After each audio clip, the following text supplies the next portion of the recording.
দুর্জয়কে জব্দ করে শেষ পর্যন্ত ডিভোর্স পেপারে সই করে দিল রানী। সম্পূর্ণ জানতে ভিডিওটিতে একটি লাইক করে প্রথম থেকেই দেখতে থাকো। গল্পের শুরুতেই দেখা যায় রানী নিয়ে চলে এসেছে পিকলুকে। পিকলুকে নিয়ে এসে এমন একটা ঘরের মধ্যে নিয়ে যায় যেই ঘরটাতে সেরকম কোনো লোকজন যায় না, ফাঁকাই থাকে। আর সেই ঘরের দায়িত্বে যিনি রয়েছেন আবাদি তখন বলে, রানী ম্যাডাম আপনি একদম চিন্তা করবেন না, আমি এই পেশেন্টকে অবশ্যই দেখে রাখবো। তখনই রানী বলে, আসলে আবাদি সবথেকে সমস্যাটা হয়েছিল ওনাকে আর বাড়িতে রাখা যাচ্ছিল না, সব রকমের লাইফ সাপোর্ট তো আর বাড়িতে দেওয়া যায় না, সেই জন্যই এখানে নিয়ে আসতে বাধ্য হলাম।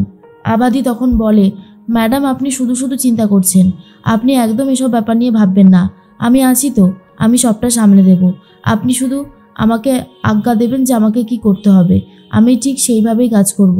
আমি ভুলে যাইনি ম্যাডাম, আমি বেঈমান নই। আপনি যেভাবে আমার ছেলেকে সুস্থ করেছিলেন, কেউ যখন পারেনি আপনি তখন পেরেছিলেন, আপনি যেভাবে আমার পাশে দাঁড়িয়েছেন, আমি আপনার ঋণ যদি কিছুটা হলেও শোধ করতে পারি তাহলে আমার ভালো লাগবে। রানী তখন বলে, আবাদি তুমি এসব কি বলছো? আবা তখন বলে, ঠিকই তো বলেছি ম্যাডাম, আপনি তো নিজেও জানেন না আপনি আমার কত বড় উপকার করেছেন, আর আপনার জন্য আমি এইটুকু করতে পারবো না? আপনি একদম চিন্তা করবেন না, এই ঘরটাতে সেভাবে কেউ আসে না, এমনকি এর করিডোরেও সেরকম কেউ যায় না, তো অসুবিধার কোনো কিছুই নেই। এরপরেই রানী তখন বলে, তাহলে তো খুব ভালোই হয়েছে, আপনার ভরসাতেই আমি এখানে নিয়ে এসেছি, আসলে ও বাঁচুক, ও সুস্থ হয়ে উঠুক, আমি শুধু সেটাই চাই। তখনই আবাদি বলে, ম্যাডাম একটা কথা জিজ্ঞেস করব, বলছি ইনি কি আপনার খুব কাছের কেউ হয় যে আপনি এভাবে চিকিৎসা করে চলেছেন? রানী তখন বলে, না না আবাদি, এই ছেলেটা আমার কাছের কেউ হয় না, তবুও স্বাভাবিকভাবেই আপনার এই প্রশ্নটা একদম যথাযোগ্য যে আমি কেন ওকে এত ট্রিটমেন্ট করছি, এত কেয়ার করছি। আসলে ব্যাপারটা হয়েছে কি, ও আমার কাছে অনেক দামি, ওর জন্য আমার জীবনের অনেক কিছু হারিয়ে গেছে, ও সুস্থ হয়ে সেগুলো ফিরিয়ে দিতে পারে, তাই ওকে এত বেশি যত্ন করছি। আবাদি তখন বলে, আচ্ছা আচ্ছা ঠিক আছে ম্যাডাম, আমি আসছি। এরপর আবাদি নিচে যাওয়ার সাথে সাথেই দুর্জয়ের কথা শুনতে পেয়ে যায়। দুর্জয় দুজনকে নিয়ে ওপরে আসছে আর বলছে এই ওয়ার্ডেই আসবে। তাড়াতাড়ি করে এসে রানীকে সবটা জানায় আর বলে, ম্যাডাম সর্বনাশ হয়ে গেছে, দুর্জয় স্যার দুজনকে নিয়ে এই দিকটাতেই আসছে, আর ওনারা এই ঘরটা নিয়েই কথা বলছিল, এবার কি হবে ম্যাডাম? আমার তো সত্যি সব থেকে চিন্তা হচ্ছে। রানী তখন বলে, এই আচারের কৌটোটা ধরো, আর যেটা বলতে বললাম গুছিয়ে বলবে, ঠিক আছে? তখনই আভা বলে, আচ্ছা ম্যাডাম। এর মধ্যে দুর্জয় এসে বলে, কি ব্যাপার, আপনারা এখানে কি করছেন, কি চাই এখানে? এই জায়গাটাতে তো সেরকম কেউ আসে না। আর তখন অন্যদিকে দেখা যায় আভা বলে, আসলে স্যার আমি আর রানী ম্যাডাম এখানে কথা বলছিলাম, আপনি তো জানেনই রানী ম্যাডাম আমার ছেলেকে বাঁচিয়ে তুলেছে, সুস্থ করে তুলেছে, তাই আমার মতন সাধারণ একজন মানুষ কি আর দিতে পারবে, তাই এক বোতল আচার নিয়ে এসেছিলাম এটা দেওয়ার জন্য, আর যেহেতু সবার সামনে দিতে পারবো না তাই এটা আমি ম্যাডামকে এখানেই দিচ্ছি। এরপরেই দুর্জয় বলে, এখন কাজের সময়, আর কাজের সময় সব দেওয়া নেওয়া চলছে, যান গিয়ে কাজ করুন, আর হ্যাঁ এই ঘরটা খুলে দিন। আর এটা শোনার পরেই তো আভা ম্যাডাম চমকে যায় আর বলে, স্যার এই ঘরটা দিয়ে কী হবে? না মানে এমনি জিজ্ঞেস করছিলাম আর কি। দুর্জয় বলে, এই ঘরটা তো পড়েই থাকে, সাথে দুজনকে নিয়ে এসেছে, তাদেরকে বলে, শুনুন 4টে পেশেন্ট বেশি আসলে আমাদের নার্সিংহোমেরই ভালো, এখানেটাতেই আইসিইউ করবো, আপনারা সেভাবে সেট আপ করে দেবেন, মনে থাকবে?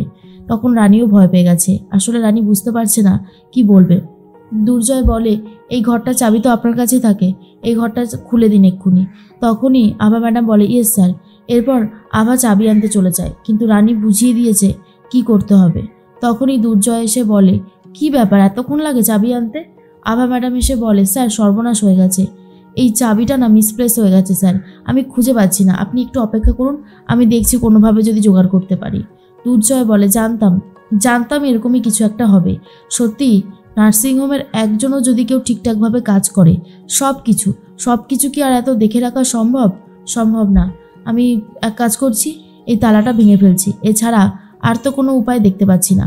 তখনই আভা ম্যাডাম বলে, স্যার এই ঘরটাতে আপনি কি করতে চাইছেন?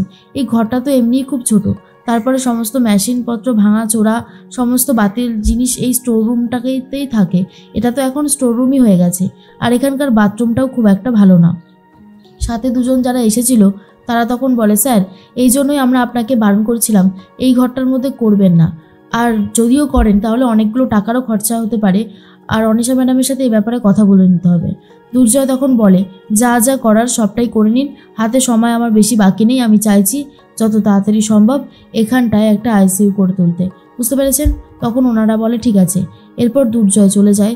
আভা ম্যাডামকে ধন্যবাদ জানায় রানী আর বলে, আভাদি তুমি যদি না থাকতে তাহলে কিছুই সম্ভব হতো না।